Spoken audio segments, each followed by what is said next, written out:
Sino namang hindi makakamiss sa mga ganitong pagkain sa probinsya mga kailog. Ngayong araw guys, sasamahan nyo na naman kami sa panibago nating seafood trip. Nagluto kami ng chicken inasal, at nakakuha na rin kami ng malalaking talaba at litog. Pagkatapos ay nagkilaw na rin kami ng talaba. At dyan yung mga food tripin natin ngayong araw mga kailog. Samahan nyo ulit kami sa panibago naming adventure. Have a nice day and enjoy watching. Let's go! Ngayong araw guys ay nagkayayaan na naman kami mag-food trip sa tabi ng ilog. At makakasama natin dito si Ayama, si Manaltak at si Baby Shark Dudut. At mangunguha nga muna tayo dito ng mga food tripin natin ngayong araw. At habang piniprepare nga ni Ayama yung ating mga lulutuin ngayong araw, ay agad na bumaba si Manaltak para manguha ng mga lamang ilog. At dito nga ipapakita ko muna sa inyo napakagandang view dito sa ilalim ng mga bakawanan dito sa amin. At dito sa part na ito ay nanguha muna kami ng talaba na idadagdag natin doon sa ating mga food tripin. Hindi nga ito pwedeng mawala dahil ito nga ay paborito namin. At habang nangunguha nga tayo ng talaba guys, ay meron tayong nakita na isang uri ng alimango. Nung una hindi ko talaga alam kung anong tawag dito. Kaya in-upload ko ito sa Reels at nagtanong-tanong. At napag-alaman natin na payapay pala ang tawag dito mga kailog. At nakakamanghalang talaga ang nilalang na ito mga kailog. Kung mas malaki kasi ang sipit niya kaysa sa kanyang katawan. At dito naman sa part na ito guys ay ipapakita ko sa inyo yung nakuha natin na malalaking talaba. At grabe, napakalalaki talaga. At nai-excite na nga kami ditong ihawin para sa food tripin natin ngayong araw. At dito nga ay naghanda na si Ayama ng ating pag-iihawan ng ating mga talaba. At yung daladala natin na karning manok at karning baboy na iihawin natin. At talaga namang hindi pa ito luto ay alam ko na kung anong mangyayari mamaya. Siguradong busog na naman tayo. At dito nga sa part na ito guys ay isa-isa nang nilagay ni Ayama yung ating mga pang-ihaw na ibinabad natin sa suka toyo tapos kalamansi. At ito na yung malalaki nating talaba mga kailog. Sasabay na rin natin sa pag-ihaw ng ating chicken inasal. At habang nag-iihaw nga tayo dyan, ipinirepair na namin yung ating kinilaw na talaba. At kagaya nga na sinasabi ko sa inyo ay hindi talaga ito pwedeng mawala pag kami nagpo-food trip. Ika nga ay mawala na ang lahat, huwag lamang ang ating mahal. Pero kung may mahal na naman siyan iba ay pabayaan ang mawala. At ito na rin guys yung mga nakuha ni Manaltak na lamang ilog. Saglit lang, napakarami na rin agad. Hoy! Hoy! Sakay! Boy! Diba mo dyan? Guys, ito mo yung nagawa nila ko ay. Tawag dito na rin sa amin sa Sariaya. Litog, tawagin ilito. At habang iniintay nating maluto yung ating mga uulamin guys, ay nanguha muna tayo dito ng mga sihi. At meron nga tayo ditong nakuha na malalaking litog. At isasama na rin natin yan sa ating food tripin ngayong araw mga kailog. At dito nga sa part na ito ay malayo pa lamang, inaamoy ko na talaga yung amoy. Napakabango talaga ng ating mga iniihaw. At pati yung pinagbabada ng ating mga pang-ihaw ay niluto na rin ni Ayama. At ito yung magsisilbing sauce natin mamaya o sabaw doon sa ating bahaw.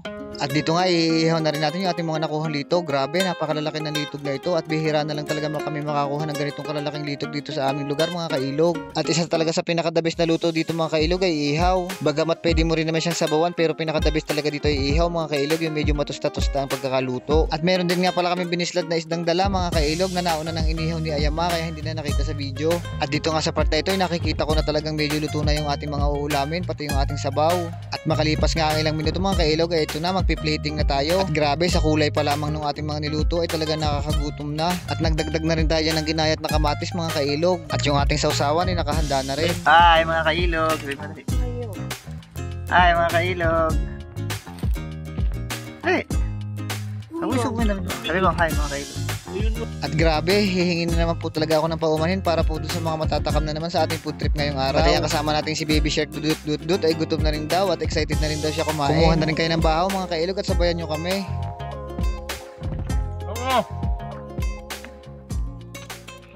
Kain tayo mga kailog! Ang bawat lugar sa mundo ay meron kanya-kanyang tinatagong kayamanan. Depende na lang ito kung paano mo ito pahalagahan at iingatan. At nangunguna dyan ang kalikasan, kaya tulungan nyo kami na ito ay protektahan. At sigurado ako pagdating ng panahon ay papakinabangan ito ng ating mga kabataan.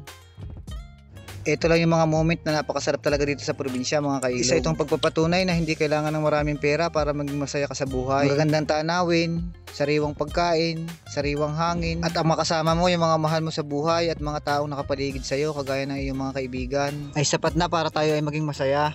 At bonus na lang kung merong mas magaganda pa na darating pa sa mga susunod na araw. Kaya i-enjoy na lang natin yung mga moment na kasama natin yung ating mga mahal sa buhay. Dahil napakaraming tao ang dumaranas ng kalungkutan at pagnanais na mabuo ang kanilang pamilya. Kaya shoutout sa inyo lalong-lalo na yung mga nasa ibang bansa ngayon. Alam ko kung gaano nyo namimiss ang mga pamilya nyo dito sa Pilipinas. At alam ko din yung pakaramdam ng isang anak na namimiss din kayo. Dahil dumaan din si Kailog sa napakahabang kalungkutan at pagtitiis na malayo sa magulang. Saludo ako sa Sorry kung medyo naputol mga kailog, hindi ko alam kung ba't napunta tayo sa ganung usapan.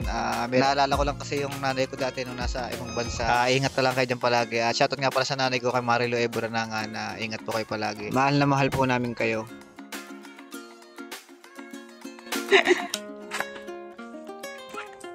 Shoutout po kay Cherry White. Ayun, maraming salamat ulit sa inyong panonood. Huwag niyo sana kalimutan i-share ulit yung ating video. Maraming salamat sa lahat na nag-share, nagre-react, sa lahat na sumusuporta sa page namin. Maraming salamat. Have a nice day and God bless you all.